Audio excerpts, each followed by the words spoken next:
Le relais du soir de Marc Duchâtelet. Portalprefm.fr. Et depuis plusieurs semaines, on fait face tous à la hausse du carburant. Ça pèse sur nos trajets, comme je le disais tout à l'heure déjà, nos budgets, nos façons de travailler, de vivre.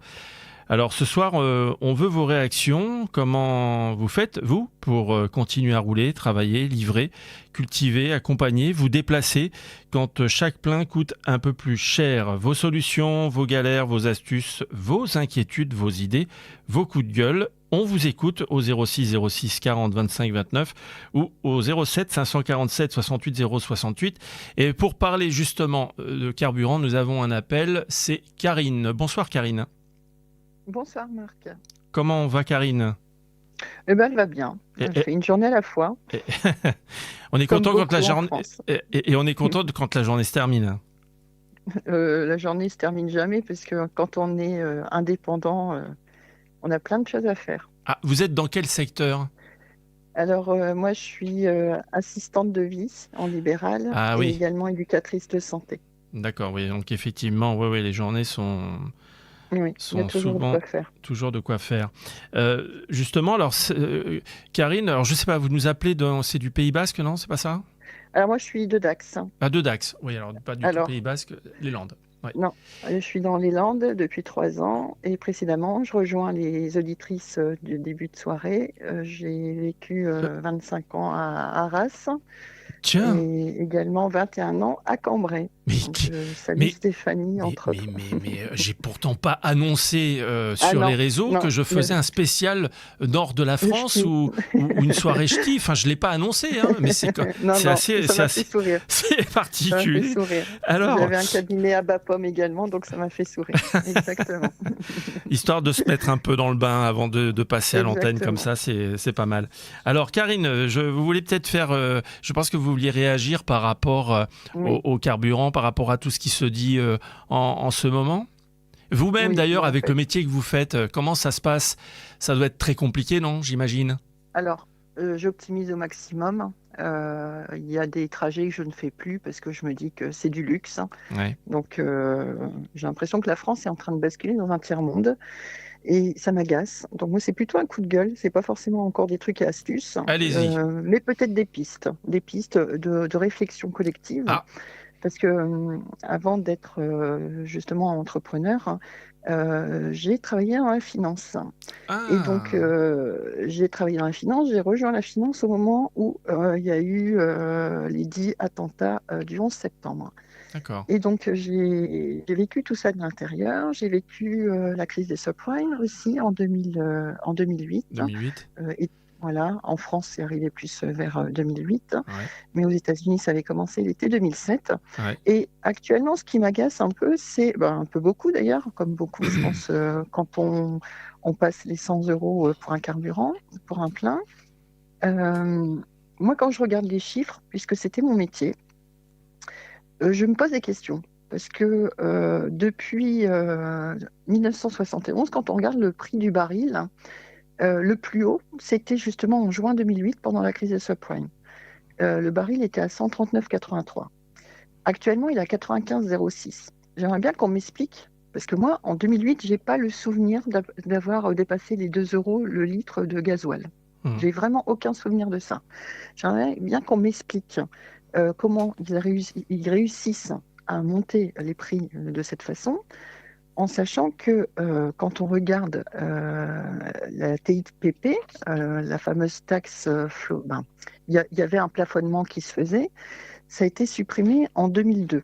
Donc, je n'arrive pas en fait à m'expliquer comment aujourd'hui on puisse avoir autant d'incidence sur le prix du litre de carburant. Parce que même quand on regarde, donc pendant la période des subprimes, on n'était pas à ces prix-là. Pendant la guerre en Ukraine, on n'était pas non plus dans ces prix-là.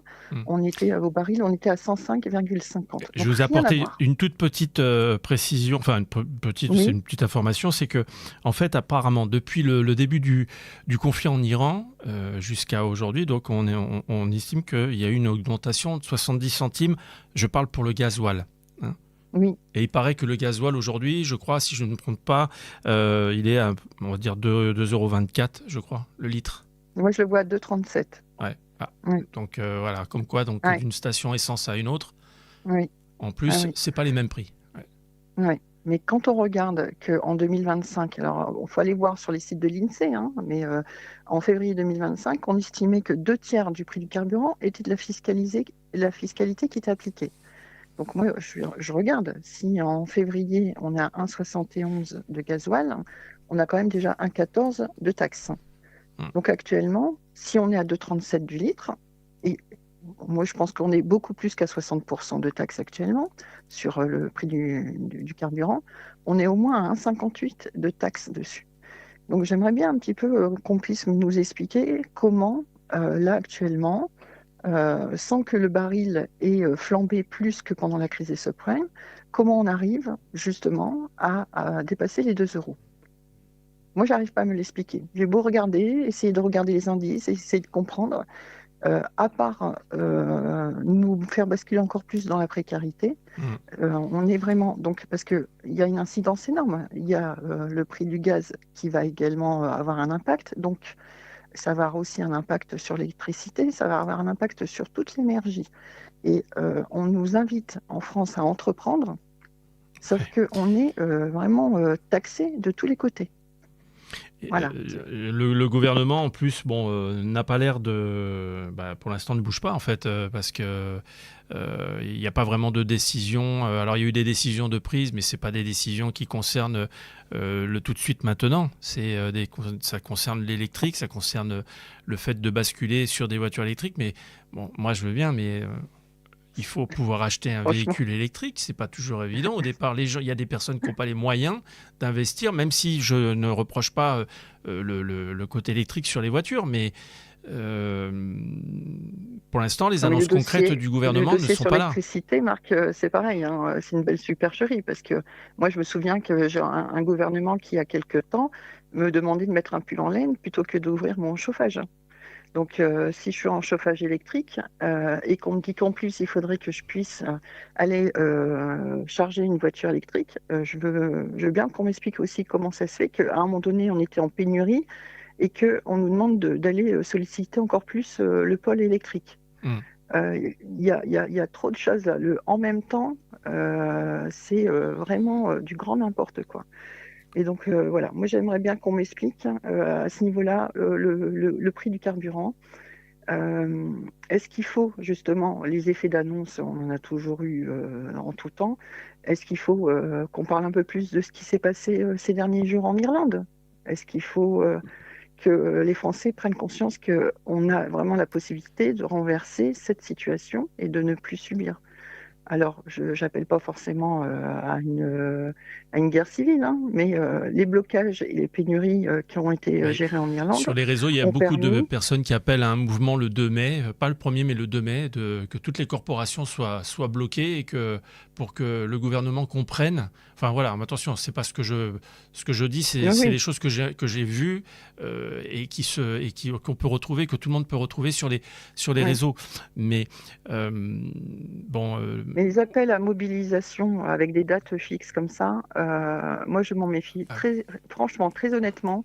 Ça permet très souvent d'organiser en fait pour dégonfler justement la colère qui est là, c'est, qui est présente. vous parliez Karine, vous parliez, c'est de l'Irlande que vous parliez tout à l'heure.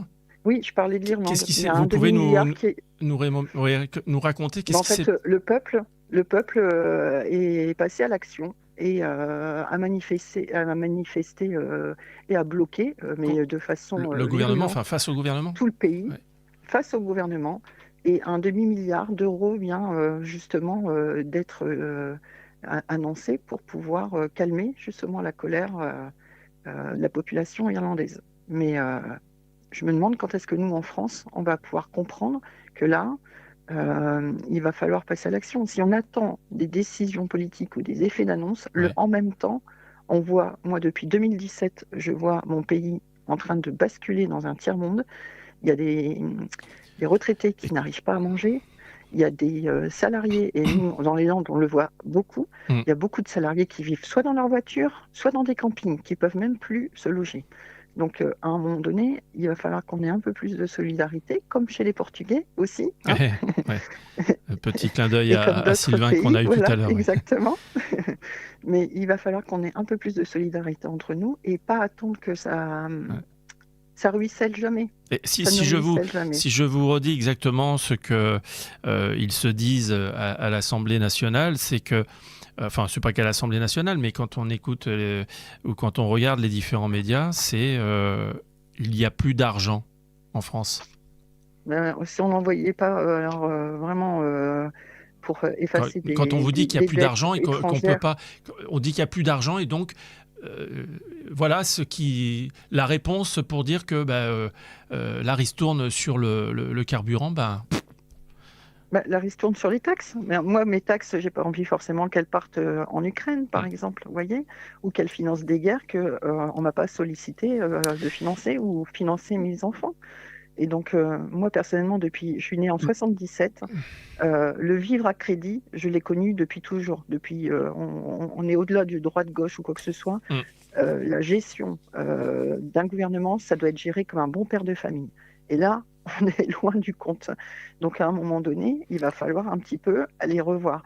Et qu'on ne me dise pas qu'il y a la Cour des comptes et compagnie, parce que quand on regarde tous les scandales, il n'y a rien qui est fait. C'est attention, c'est pas bien. Mais derrière, concrètement, on devrait demander à faire rembourser la mauvaise gestion. tout à Et fait, moi, ouais. depuis 2017, je vois un pays qui est en train de basculer. Vous savez, quand je travaillais dans la finance, on avait un indicateur synthétique qui était basé sur la confiance des ménages. En janvier 2001, donc l'année où moi je suis arrivée dans le milieu bancaire, il était à 126. L'INSEE n'a pas en fait divulgué d'indices depuis août 2025. Donc ça fait quasi, Ah oui. Ça fait un peu, d'accord. En août 2025, il est à 87. Et vous savez, l'indice de confiance des ménages était hyper important pour pouvoir aller travailler sur des politiques commerciales en banque, pour le financement, pour l'équipement, pour tout ça. C'était hyper important. Et il y a quelques années, que je n'ai plus entendu parler de cet indice dans le milieu bancaire. Oui, Alors que je vous assure que c'était une référence. Comme quoi, Alors que c'était une référence. C'est bizarre. Et oui, et c'est pour ça que moi je me pose beaucoup de questions. Et c'est pour ça qu'au fur et à mesure des années, la crise des subprimes m'a ouvert les yeux. Et 2001 m'a fait déjà ouvrir les yeux. 2008 m'a fait encore plus ouvrir les yeux. C'est ce qui a fait que j'ai décidé en fait d'entreprendre. Mais voilà, moi c'est des choses qui m'agacent, hein, parce qu'on nous prend vraiment pour des jambons. Voilà. Et en tout Il va cas, falloir à un moment donné que ça s'arrête. eh bien écoutez, en tout cas, Karine, on reste, voilà, c'était le coup de gueule du soir. Vous avez bien raison. En tout cas, continuez à nous écouter donc sur Port d'Albret FM dans le relais du soir. Et puis, merci de votre appel. Et puis, n'hésitez pas. Si voilà, l'émotion est là et que vous avez envie de réagir dans les prochaines semaines sur d'autres sujets ou même sur le sujet du carburant, parce que je pense qu'on va encore en parler pendant quelques temps. Il y en a encore pour un petit moment. Il ne faut pas hésiter donc à nous contacter donc, sur nos deux téléphones que je rappelle, 06 06 40 25 29 07 547 68 068. Je vous souhaite une belle soirée. Le bonsoir à Dax de notre part. Merci à vous tous. Et à très bientôt.